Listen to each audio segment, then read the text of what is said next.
نحمده ونصلي ونسلم على رسوله الكريم أما بعد فأعوذ بالله من الشيطان الرجيم بسم الله الرحمن الرحيم إن الله وملائكته يصلون على النبي يا أيها الذين آمنوا صلوا عليه وسلموا تسليما صدق الله العظيم۔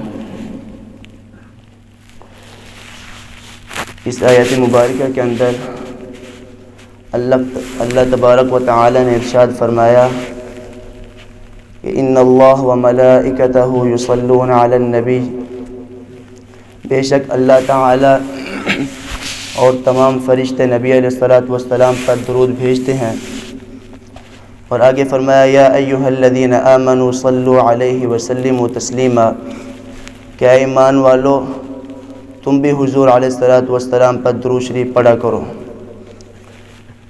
یعنی اللہ تبارک و تعالی نے ارشاد فرمایا کہ قرآن کریم کے اندر ایک ہی ایسی چیز ہے جس کے متعلق اللہ تبارک و تعالی نے فرمایا کہ یہ کام میں بھی کرتا ہوں اور تم بھی کرا کرو۔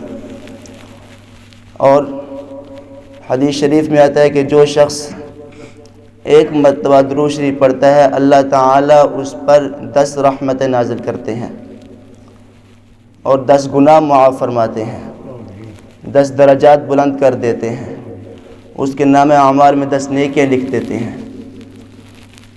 محمد بن سعید رحمۃ اللہ علیہ یہ ایک اولیاء میں سے گزرے ہیں، وہ فرماتے ہیں کہ میں روزانہ رات کے وقت ایک درود شریف کی مقدار میں مقرر کر لی تھی، میں پڑھا کرتا تھا۔ تو اسی طرح ایک رات میں نے اپنی وہ مقدار جو مقرر تھی اس کو میں نے پڑھ کر میں سو گیا۔ تو جب میری آنکھ لگی، مجھے نیند آ گئی، تو مجھے حضور علیہ الصلوۃ والسلام کا دیدار ہوا۔